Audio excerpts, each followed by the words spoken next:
Welcome back to chai investigation. இன்னைக்கு நம்ம வீட்டில் எதை பற்றி பார்க்க போகிறோம் பார்த்தீங்கன்னா, இப்போ பிரபலமாக இருந்த ஒரு ஸ்டாண்டப் காமெடி நடிகர் வந்து பார்த்தீங்கன்னா உயிரிழந்திருக்காரு. அது பார்த்தீங்கன்னா யாருன்னா ரோபோசங்கர். இவர் இறந்ததுக்கான காரணம் என்ன, இதெல்லாம் பற்றியா முழுபுறமாக இந்த வீடியோவில் பார்க்க போகிறோம். ரோபோசங்கர் பார்த்தீங்கன்னா கடந்த ஒரு 2 வருஷமா வந்து உடல்நிலை சரியில்லாமல் தான் இருந்துட்டு இருந்தாரு. இந்த நிலையில பார்த்தீங்கன்னா நேற்று இரவு பார்த்தீங்கன்னா உயிரிழந்திருக்காரு. இதுக்கு காரணம் என்ன, இதற்கு பின்னணியில என்ன இருக்குது, இதெல்லாம் முழு விவரமா இப்போ பார்க்கலாம். அதாவது ரோபோசங்கர் வந்து பார்த்தீங்கன்னா கிட்டத்தட்ட ஒரு வருஷத்துக்கு முன்னாடியே வந்து பார்த்தீங்கன்னா மஞ்சள் காமாலையா பாதிக்கப்பட்டு அதனால ஹாஸ்பிட்டல் ட்ரீட்மெண்ட் எடுத்துட்டு வந்துட்டு இருந்தாரு. இது எல்லாருக்குமே தெரிஞ்ச ஒரு விஷயம் தான்.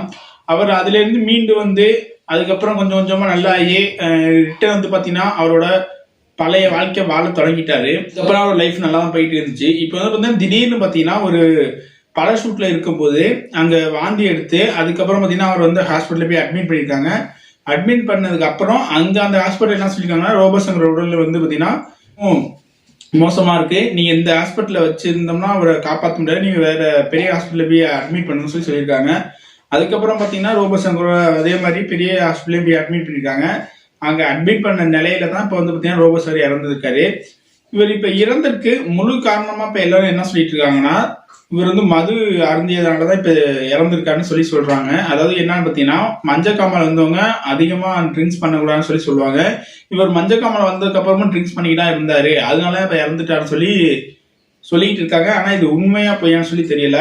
இவரோட இறப்புக்கு முழு காரணமா இருக்கிறதுன்னு இப்ப எல்லோரும் என்ன சொல்றாங்கன்னா, பொதுவா இவர் ட்ரிங்க்ஸ் பண்ணிட்டு இருந்தாரு தொடர்ந்து, அதனாலதான் அவர் இறந்திருப்பாருன்னு சொல்றாங்க. இவர் வந்து ட்ரிங்க்ஸ் பண்றதை நிப்பாட்டியிருந்தாருன்னா இப்போதைக்கு இறந்திருக்க மாட்டாருன்னு சொல்லிட்டு இருக்காங்க. ஆனா உண்மையான காரணமா இதுன்னு இன்னும் கன்ஃபார்மா உங்களுக்கு தெரிய வரல.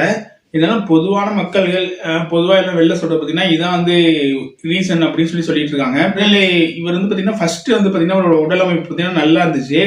அதுக்கப்புறம் பாத்தீங்கன்னா உடம்பு சரியில்லாம போயிடுச்சு அப்படின்னு சொல்லிட்டு திருப்பி வந்து ரெக்கவர் ஆகி வந்ததுக்கு அப்புறம் பாத்தீங்கன்னா இவரோட உடல்நிலை பாத்தீங்கன்னா கொஞ்சம் மோசமா தான் இருக்கும். நீங்களே பார்த்தா தெளிவா தெரியும். அதாவது இந்த கலக்க ஷோ இதுல எல்லாம் பாத்தீங்கன்னா பழைய ரோபோசங்கருக்கும் இப்ப இருக்கிற ரோபோசங்கர் பார்த்தீங்கன்னா நிறைய டிஃப்ரெண்ட் இருக்கும். அவரோட பேச்சு பார்த்தீங்கன்னா ரொம்ப ஒரு சோர்வான உடல்நிலையா இருக்கும். அவரோட பேச்சு கொஞ்சம் ஸ்லோவா இருக்கும். பார்த்தீங்கன்னா ஒரு ஆக்டிவா இருக்கிற மாதிரியே தெரியாது, ரொம்ப சோர்ந்து மாதிரியே பேசிட்டு இருப்பாரு.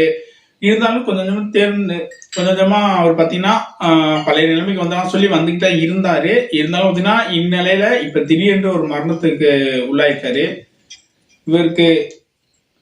இவரோட மரணத்துக்கு முழு காரணம்னு இப்ப எல்லா சொல்லிட்டு பாத்தீங்கன்னா ட்ரிங்க்ஸ் பழக்கம் தான் அப்படி சொல்லியிருக்காங்க.